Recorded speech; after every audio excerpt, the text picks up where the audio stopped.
And we're done! Congratulations, Ama. So yun, natatakan yung passport, walang problema. So basically, ako lang ang dumakdak ng dumakdak.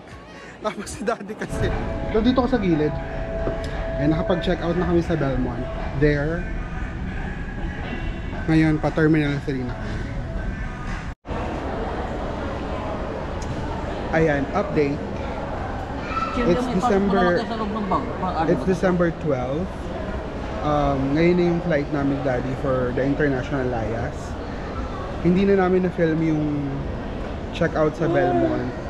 Going here via the Runway Manila footbridge. Kasi medyo pagod na ako. So, naupo muna kami ni Daddy kasi check-out is at 12. Ang check-in pa namin ay around 2 p.m. So, sa kalahating oras na pag-iintay pa. But yeah, yan si Daddy. Ito yung mga sandamakmak naming dami. So, pag na-post ko ito, ibig sabihin, nakapasa kami sa immigration. Kapag hindi, eh di nga. Then game, mag-practice tayo. Kailan tayo babalik? December 17, 2023, Sunday. Tapos, saan tayo papunta? China, tsaka ano? Ano siya? Macau. Macau, China. China na una ko eh. Hindi, China, tsaka Macau, yun nga. Tapos, saan tayo mag-stay? Sa Grand Jasper Hotel. Tapos, anong rason ng pagta-travel? Makasyon. Nakapila na kami ngayon sa check-in. We're just waiting na turn namin. Nandito kami sa pila for senior. Update ko kayo after immigration. So we're done with check-in. Nasa aisle row kami parehas ni Daddy. Dadahanda ka na sa immigration? Handa na. Question. Sa papunta? Macau, China. Kailan ang balik natin? December 17, 2023, Sunday. Anong rason ng pag-travel? Vacation. Saan tayo mag-stay? Jasper Hotel? Grand Jasper Hotel. Lagi mo nakakalimutan yun, but yes, immigration na kami. Good luck to us. And we're done! Congratulations, Ama. So yun, natatakan yung passport, walang problema. So basically, ako lang ang dumakdak ng dumakdak. Tapos si Daddy kasi, pumila kami sa... Anong ginagawa mo? Pumila kami sa senior kasi nga senior na si Daddy. Tapos saktong pagkatawag namin, biglang iikad-ikad, masakit daw yung likod niya sa tapat ng immigration officer. Buti na lang si Ma'am. Very, very nice. Kaya yun, we're done. Ang haba lang ng security and all. Napastop din kami sa security kasi chinek yung toothpaste na 100 grams. So, ml parang yun. Ngayon, nandito kami sa Rent a Wi-Fi to get our Wi-Fi. Ayun. So, hi! I'm back. Nakaraos din. Nakaupo kami ngayon sa gate 108. We're supposed to be at gate 101 or 102 pero magbabago pa raw. Pagod na. Apakalayo ng lakaran. Pero success. We passed immigration. Nagkaroon lang a little bit issue with security. But we got in. So let me tell you how it happened. So kasama ko si Daddy. Senior siya. So pumila kami sa senior PWD and basta lane for senior PWD and stuff. So we did. Mabilis lang siya, kaya lang napakadaming naka-wheelchair today. So syempre priority yon. And then when it was our turn, medyo kinabahan ako kasi yung 2 to 3 people na may kasamang bata, parang ganun. Ang tagal nung lalaking immigration officer.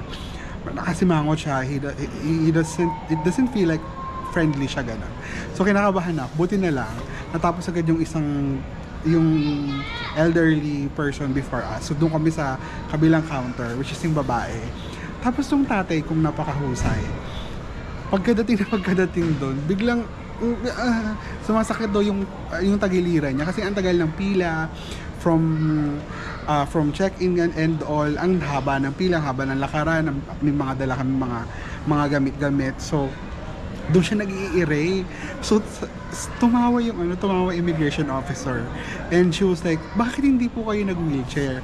Sabi ko, kasi po paninindigan daw po. Tapos tawa lang siya ng tawa. Tapos nung afternoon, ang bilis parang pagkabigay agad nung passport ng daddy, tinataka agad yung kay daddy, pinicturean agad si daddy. Hindi nga namin alam kasi si daddy unang pinaupo ko, pinatayo ko rin sa harap ng camera. Yung pala, tapos si daddy, he was not even informed na pinicturean na siya. Tapos tinanong lang ako nung ako na parang anong gagawin niyo sa Macau and China. So we are going to Macau and China for a 5 city and 1 tour. So 4 cities in China, mainland China, and then Macau. So tinanong niya ganon. Tapos nung chinek niya yung return ticket, sabi niya, ay ba't ang daing tao? Ano to, magkakakilala. Sabi ko, hindi po, sa agency po kasi yan. I don't know any of those people other than my dad, sabi ko. So tumawa lang siya. Sabi niya, may work ka ba? Yun yung second question niya. Hindi, actually third question, kasi unang question, bakit hindi siya kumuha ng wheelchair, si daddy. Pangalawa, anong gagawin namin doon? Tapos pangatlo, kung may work daw ba ako? Sabi ko, yes. I work online sa company in the US for this long. Tapos hindi naman ako hinanapan ng COE. Sinabihan lang ako, uy, mag-enjoy kayo. Yun lang, mag-enjoy kayo, tapos next na. Diba? Ang sarap-sarap. Parang, alam mo yung kaba, alam mo yung anticipation. See, that's really the thing eh. Yung anticipation, yun talaga yung nagkakos ng anxiety, especially if, like me, it's my first time traveling abroad. I travel all over the Philippines, kaya lang abroad first time. Tapos alam mo parang na-addict ka kaka-check, kakapanood ng mga vlogs of different people to see what their experiences are. Tapos syempre hindi mawawala yung mag-appear din sa timeline mo yung mga tao na nade-deny, tao na maraming issues when it comes to getting approved, getting the stamp from the immigration officer. So parang alam mo yun, parang tapos pagod na kami. So medyo kinabahala ng the airlight. But ang ganda ng approach kasi syempre first time mo, and immigration officer yan, just be kind, just smile and say, sabi ko talaga, hi, good afternoon po. Tapos travel po ako, kasama ko po yung tatay ko na senior. Tapos yun na, tapos nga more tawanan lang talaga kami. I hope my next future travels will be as smooth as this one. Sa immigration wise, pero yeah, I'm really hoping. Tapos dun sa security, ang haba ng pila kasi nga diba syempre sa senior, puro mga senior lang yung mga PBWD, may mga kasamang bata, mga buntes, pero syempre sa security, all, as in lahat kayo andon, pati mga foreigners, ang dami talaga. Tapos nagkataon na parang ikakat ka ni kuya eh, na dito ka sa left side tapos sa right side gano'n. Sabi ko, pwede bang sabay na lang kami ng tatay ko? So doon kami sa right side.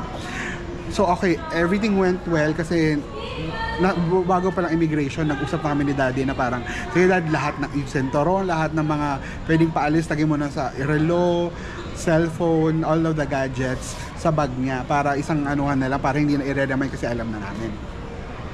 So yun yung ginawa namin. Kaya lang nung nakalusot na lahat, but our carry-on, itong maleta namin na yan, na carry-on luggage, kasi merong may Sensodyne na 100 grams ba yun? Di ba parang may mga limit nga. So ang ginawa lang ni ate is chinek lang, tapos hindi pa niya kami pinagsapatos. Kasi di ba nagsasapatos na yung mga tao kasi mga tapos na. Nung sabi ko, pwede po mo mag-shoes muna? Sabi niya, no. Tingnan niyo muna yung pag-i-inspect.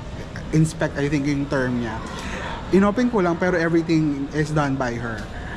Kasi na-discover na gusto lang talaga nilang ma-confirm na yung toothpaste Kasi naman, bakit nawala rin sa isip ko na magdala ng napakalaking toothpaste? Although it's within the 100 ml na limit, so it went through. Kaya lang parang okay, immigration hindi nga ako na-stress. Bakit na-stress ako bigla sa'yo? Pero at the end of the day, they're just doing their job.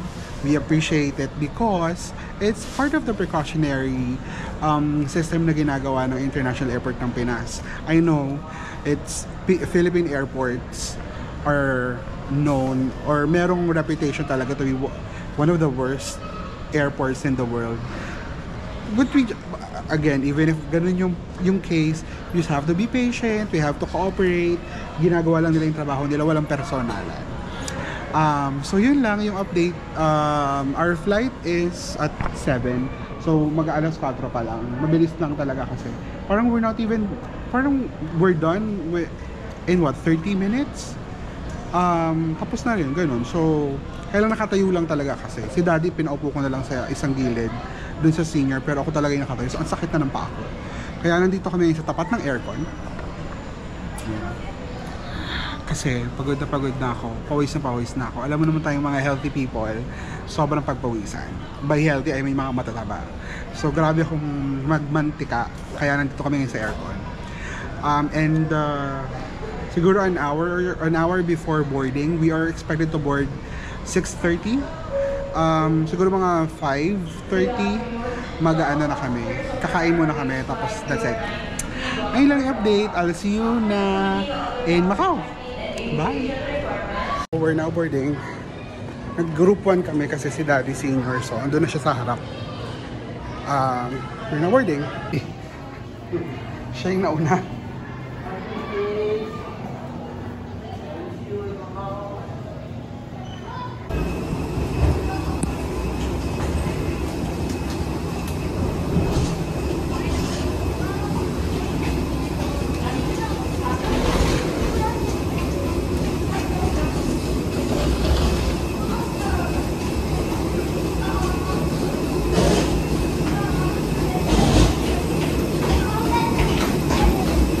Saan pong iwan yung luggage?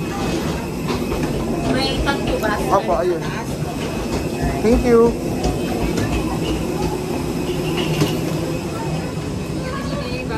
Good evening, yes po. 24, Dad.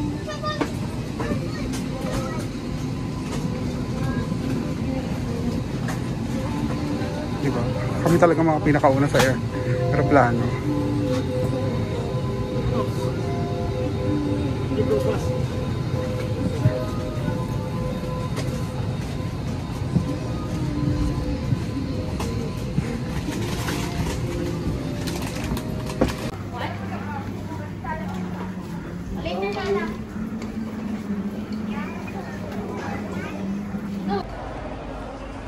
Maganda yung airport nila. It's small but it's really good. Center of the scanner and hold it there. Hold it until the officer asks you another one. That will be your right hand. Okay? Forefinger and tip part has to be on the scanner together and hold until the officer asks you to change again. So that's going to be your both thumb. Two thumb has to put on the scanner together and hold until you see two green hook on the screen. So that means your photo take and your fingerprint are all complete. And the officer will verify your data and give your passport back and you are free to go. Okay? So that's all the process. Okay? So because the fingerprint correction is the most important part, so make sure before you do fingerprint, make sure your hand will be warm